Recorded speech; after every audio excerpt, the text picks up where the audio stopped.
Baik, Assalamualaikum warahmatullahi wabarakatuh. Perkenalkan, nama saya Arif Farhan Rinaldi, BP 2010862035. Pada kesempatan ini, saya akan menyampaikan sebuah pidato guna memenuhi tugas public speaking pada mata kuliah public speaking saya. Lalu, saya akan membawakan satu pidato yang berjudul Bagaimana Menjadi Seorang Public Speaker yang Baik. Apa itu public speaking? Public speaking adalah komunikasi lisan berupa pidato, ceramah, orasi, siaran TV, atau berbagai hal yang berbicara di depan umum lainnya. Di Indonesia, public speaking ini dikenal dengan istilah pidato. Pidato sendiri diartikan Kamus Besar Bahasa Indonesia sebagai pengungkapan pikiran dalam bentuk kata-kata yang ditujukan kepada khalayak banyak. Orang yang melakukan public speaking disebut sebagai public speaker, pemateri. Lalu, apa sih 4 hal yang menjadi fondasi dasar yang harus dimiliki oleh seorang public speaker? 4 hal tersebut adalah yang pertama, yaitu know your subject and your speech. Seorang public speaker harus mampu menguasai topik pembicaraan. Seorang public speaker harus mampu menghindari rasa takut, rasa gugup terhadap topik yang akan dia sampaikan. Caranya adalah dengan mempelajari materi yang telah disiapkan oleh public speaker itu. Tidak ada hal yang lebih menakutkan daripada berbicara tentang sesuatu yang tidak kita pahami sama sekali. Kenali pula urutan dari pesan yang akan kita sampaikan. Dengan menguasai urutan materi, maka kita akan terbantu untuk menyampaikan materi secara runtut dan mudah dipahami. Materi yang disampaikan secara runtut dan juga terstruktur akan lebih mudah dicerna oleh audiens, dan juga audiens akan lebih nyaman untuk mendengarkan pidato yang kita sampaikan. Kemudian yang kedua, know your audience and your space. Maksudnya adalah kenali siapa saja audiens yang akan menghadiri presentasi atau pidato kita.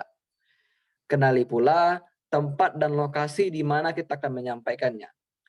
Jika kita adalah seorang mahasiswa yang ingin menyampaikan presentasi di depan kelas, maka sebaiknya kita menggunakan bahasa atau istilah yang mudah dipahami, serta menjelaskannya dengan singkat, padat, dan jelas.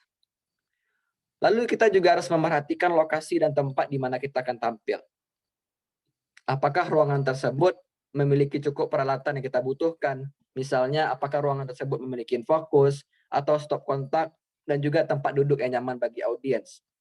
Dengan memperhatikan situasi seperti itu, maka kita sebagai public speaker dapat menyampaikan pidato kita dengan lebih nyaman, dan juga tentunya audiens yang menyaksikan pidato kita juga menyaksikannya dengan lebih tenang dan nyaman. Juga hal lain yang sangat penting yang perlu kita perhatikan sebagai public speaker adalah bagaimana PowerPoint yang kita gunakan. Pastikan PowerPoint tersebut menarik, dan juga pastikan PowerPoint tersebut mengandung poin-poin saja dari setiap yang kita jelaskan. Jadi di PowerPoint tersebut tidak terdapat terlalu banyak kata-kata, dikarenakan dengan terlalu banyak kata-kata dalam sebuah PowerPoint, maka audiens akan cenderung lebih bosan dan juga tidak akan memperhatikan PowerPoint kita. Namun dengan PowerPoint yang jelas dan juga tidak terlalu banyak kata-kata, maka audiens tersebut akan lebih cenderung memperhatikan dan juga fokus terhadap poin-poin tersebut. Kemudian yang ketiga, never apologize. Maksudnya adalah jangan meminta maaf jika kita atau beberapa materi yang tidak tersampaikan dengan baik. Tujuannya adalah untuk menjaga profesionalitas dan juga kefokusan kita. Jika kita tiba-tiba menyadari ada sedikit kejanggalan, teruskan saja. Tidak usah berhenti dan tidak usah termenung beberapa saat karena ada kesalahan kecil tersebut. Dikarenakan jika kita tetap terus menyampaikan pidato kita dengan baik, maka kemungkinan besar audiens tidak akan menyadari kesalahan yang kita buat, dan kita tidak perlu merasa khawatir terhadap materi yang kita sampaikan selanjutnya. Hal ini sangat penting untuk menjaga kefokusan kita, dan juga bagaimana kita bisa memandu audiens kita untuk memahami materi-materi penting terhadap presentasi tersebut. Bukan pada hal-hal kecil atau hal-hal yang tidak penting yang terlupakan oleh kita. Jadi kita dapat memanfaatkannya sebagai langkah untuk mengurangi kegugupan ataupun mengurangi kesalahan-kesalahan lain selanjutnya. Kemudian, penting bagi seorang public speaker ini untuk memiliki pikiran yang fokus dan tetap terhindar dari hal-hal kecil yang dapat merusak presentasi kita. Kemudian yang keempat, imagine yourself giving a great speech. Tentu sebagai public speaker kita harus membayangkan bagaimana diri kita memberikan pidato yang hebat. Visualisasi merupakan salah satu kunci sukses kita untuk memberikan pidato dan juga presentasi yang benar-benar meyakinkan. Menyampaikan poin-poin penting dengan gestur dan bahasa tubuh yang meyakinkan merupakan hal-hal yang dinantikan oleh audiens. Dikarenakan dengan membayangkan bagaimana kita bisa memberikan giving speech yang baik, tentu saja kita akan memiliki effort ataupun usaha untuk mencapai impian-impian ataupun bayangan-bayangan yang sudah kita buat. Jadi, dengan hal tersebut, kita bisa untuk memvisualisasikan diri kita telah memberikan speech yang baik. Yang secara tidak langsung akan membuat kita lebih rileks dan nyaman, dan akhirnya membuat kita bisa memberikan pidato yang benar-benar menarik. Selanjutnya, yaitu tentang notes. Sebagian besar pembicara seringkali membiarkan rasa gugup menguasai diri mereka.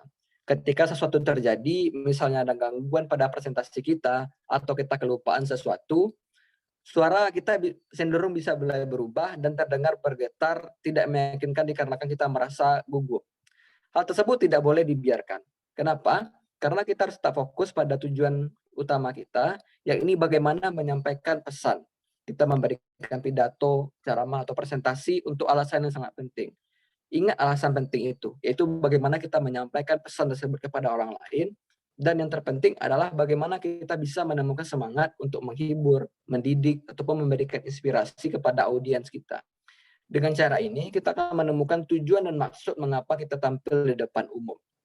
Jangan lupa untuk selalu belajar dan juga melatih keterampilan kita dalam memberikan presentasi ataupun public speaking yang memukau di depan umum.